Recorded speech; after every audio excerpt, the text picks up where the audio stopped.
Greetings, entrepreneurs. The Frank Lamar presents this exclusive entrepreneur encounter sponsored by Brown Boys Lemonade. I'm Krys Anderson, and today I'm sitting with Snoop Dillard. She is a serial entrepreneur, a philanthropist, and an all-around true definition of a boss.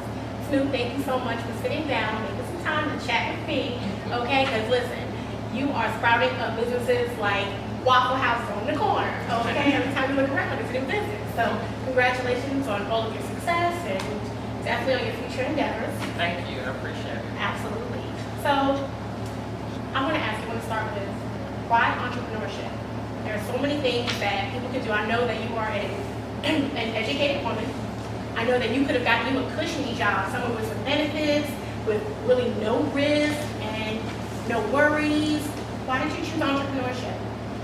I think that it's just something that comes really natural for me. I'm an Aries, so we're like natural born leaders, first sign of the zodiac. Even as a kid, you know how as a kid growing up, you know, adults will ask you, what do you want to be when you grow up? I would always say I'm going to own several businesses. So I never really knew exactly what field I wanted to be in, but I always knew that I wanted to own businesses. So like I said, it's just something that's always been very natural for me. Absolutely. Well, how did you know when it was time to make that leap of faith? Because you're a parent.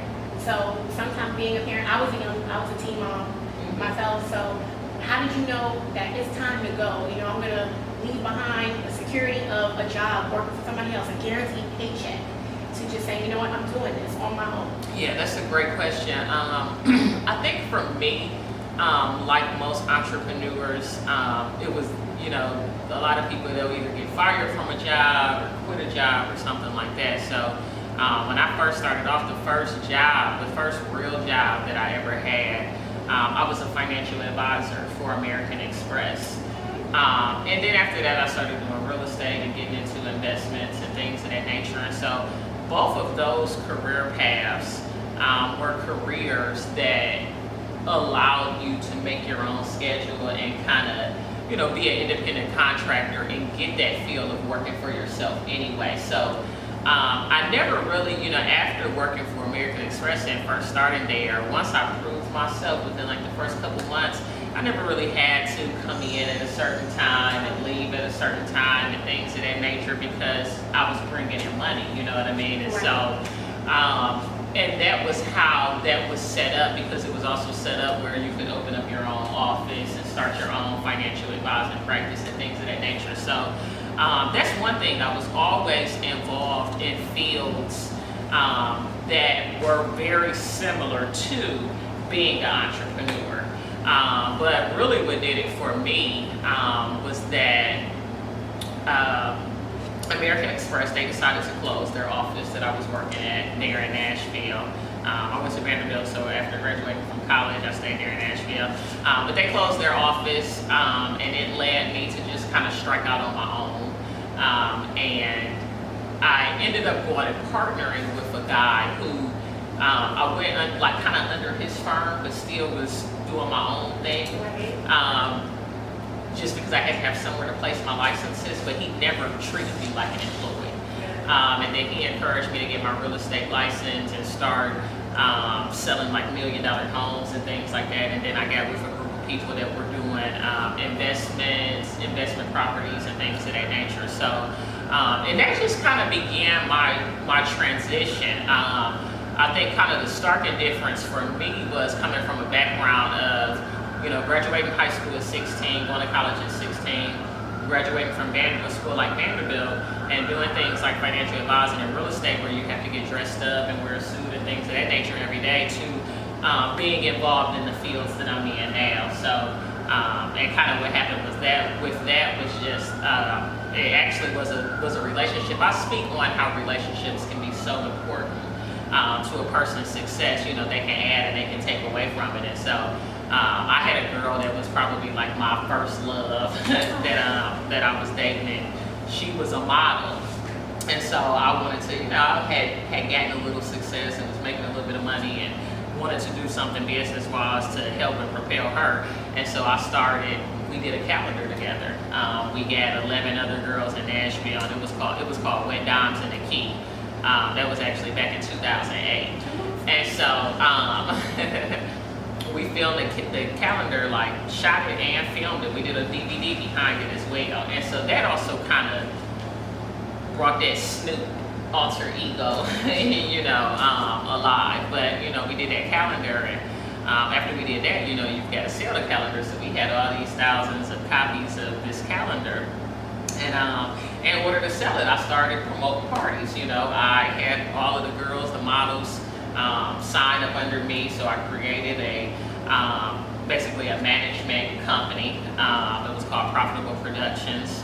And that's when I did the DVD and the calendar under. But then I started promoting the models and throwing parties, and they would host the parties and stuff like that. And so for me, it was I always want to be at the top of what it is that I'm doing. I always want to be the upper echelon. So it's like, okay, I'm throwing parties. Well, shoot, now I'm in these clubs and these lounges, and I'm seeing how much money the owner of this place is making. You know what I mean? So now it's like, I don't want to just promote parties. I want to own the club. Okay.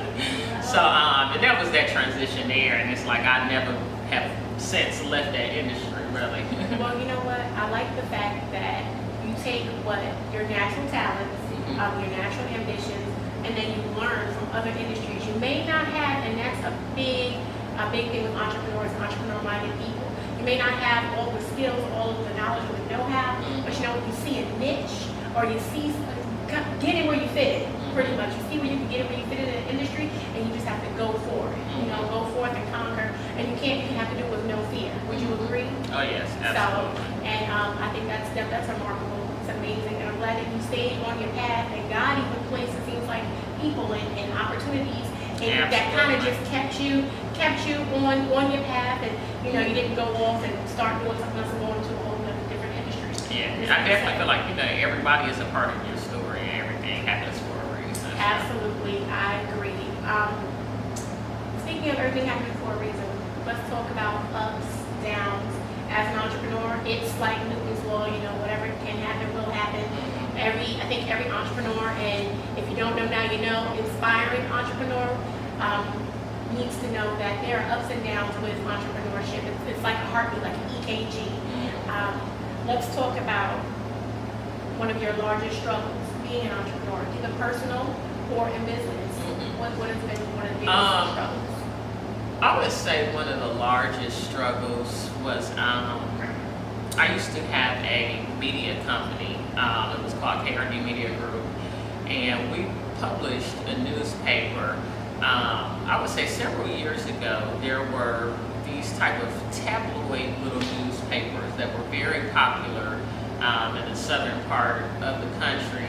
And one of them was called Just Busted. So they were these newspapers that would publish the mugshots of people that had been arrested. Yeah. So nosy. Okay. Yes. But they were very, very popular back then. So I was actually in Chattanooga, Tennessee, living in Nashville at the time. I was in Chattanooga, Tennessee. Had seen one of these publications. A couple of the guys that I was associates with had seen it as well, and they were like, hey, we should do something like this in Nashville. We don't have anything like this there. And that business, I would say, is probably the only business that I have that I wasn't very proud of, because I've probably been arrested 7 or 8 times myself, for, not major, but small, stupid shit, what I mean?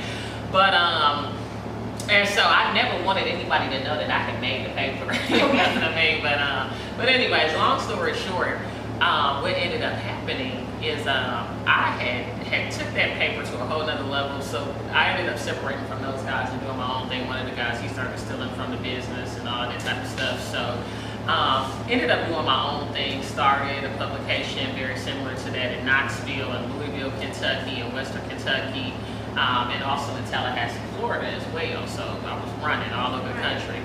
But there was this white guy that I had hired to help me with the distribution and the management, and I was dealing with a lot of, in the South, good old boys, and I wanted to have somebody else to kind of go in on some of the meetings, what I mean, because I knew that they would, pay more attention to him than they would to me, just because of the color of his skin.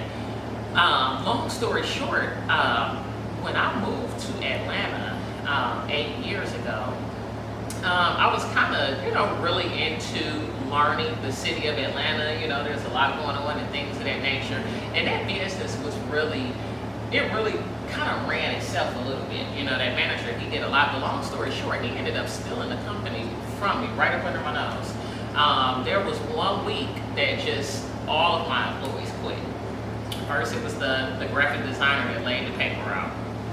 And then the next day, it was several of the carriers and the distributors, that would go and distribute the newspaper and pick up and collect for us. And then, of course, come Friday, then he quits, this manager. And so I'm just like, what is going on? So, of course, I'm frantic, I'm startled. So, of course, I go there Monday, because now I got to do my own thing. I got to bring all of this together, and I've got to go and collect my own papers and all of this stuff now, and get my money and see. But I'm like, what is going on? Girl, I get to the very first stop, and I walk in, and my paper is just kind of shoved to the side of the counter. There's a whole new other paper there. And the name of this paper is the name that he had wanted me to change. He wanted me to change the name of the paper. So basically, they've all started working for him. He's done the same exact thing, just slapped another name on it.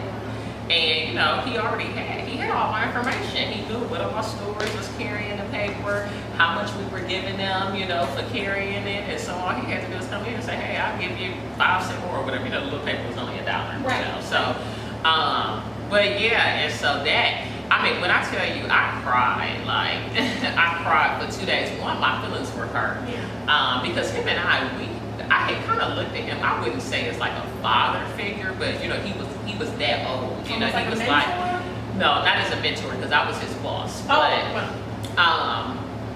And I only say father figure because he was just so much older than me. But we had gotten close, when his cat died. I don't even like cats, girl. I done bought him a cat and brought it down, and she said no. But yeah, so I thought that we had a good relationship, and so that was very surprising. That taught me a lot. So much. It taught me about taking your hands off of your business and who to trust and what to look at and what to make sure you're staying on top of. And I ended up losing that business, behind that, because it was just, I never went back. I never even tried to. Number one, the business didn't make a whole lot of money, especially compared to what I make now.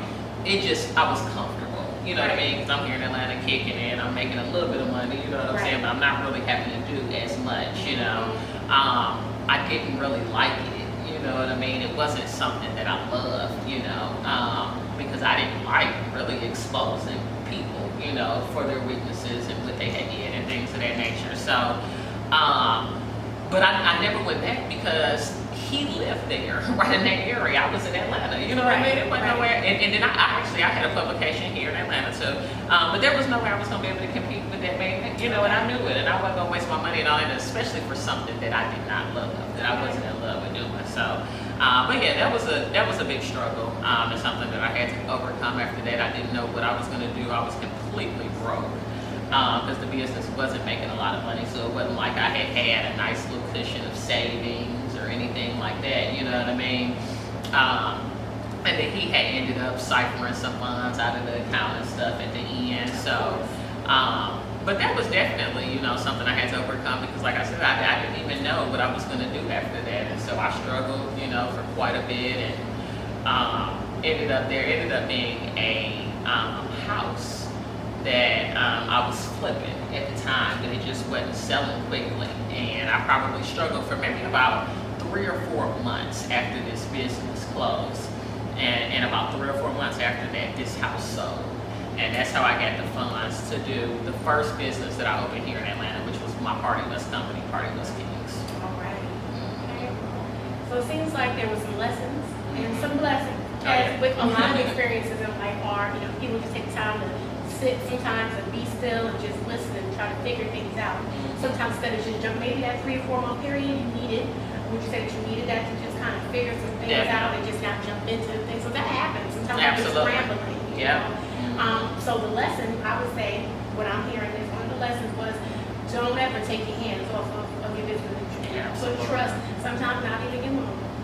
put trust and just 100% trust in everybody. You have to have a hand on, if things start going left, you need to be able to grab onto it right away and be able to fix things. Any blessings from that?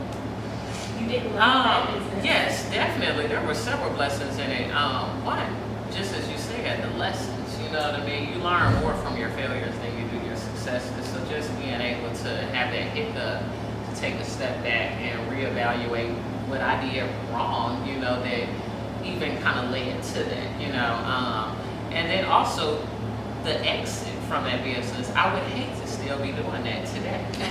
You know what I mean? So I completely love everything that I do now, you know what I mean? So yeah, that was that. And the next business, that following business that I did, Party Bus Kings, we made 4 times as much a year, you know what I mean, than I did from that newspaper company. So yeah, a lot of lessons in the end. Yes, that's good. So just being able to let that go and let it never. And you know what? I wonder, what happened to paper peddling? Oh, right. I'm sure he's not doing it. Oh, okay. I'm sure too. Okay. God bless him. Okay. So again, lessons. Let's talk about miracles. I think as individuals, we witness. I think most people know God is real, and if you don't know, you better walk in somebody's church. That's another time. We'll talk about that. But let's talk about any business miracles that you've experienced. Business miracles. I guess I would say just the opportunity to be in business, you know, with a Grammy Award-winning rapper, you know, such as 2 Chainz. That was definitely, you know, what I would say is a business miracle, because it was something that kind of came out of the blue. Okay. And you know what? Again, those type of miracles. You know when they say when you're not looking for your keys, you lose your house keys or something, and then you go ahead, pay $300 to get your car keys, pay $300 to get the new key fob and all that stuff. Right. Okay. And then when you're not looking for it, you're looking for some socks, or you just clean it up under your couch and here go the keys. I think that is a major key. Sometimes you just need to focus on other things. When you're focused on the right things, maybe as far as another aspect of your business, and next thing you know, and that's why I love Atlanta, by the way. These circles here, it's just amazing. It just takes a million doors can close in your face, and it just takes one person to open up that right door. And the next thing you know, if you're doing your business right and handling yourself in a professional manner, next thing you know, that one event can lead to so many lucrative and amazing opportunities. So I think that's great. Do you have any affirmations that you use? A lot of entrepreneurs use some figures of speech. My favorite is a closed mouth doesn't get fed. I live by that, okay? And it works. It works. Do you have any Snoopisms? I wouldn't necessarily say like, you know, little quotes or things like that, but just think hard work beats talent, you know. I'm just a proponent of, you know, working hard, you know what I mean, and always staying focused. Those are 2 things that are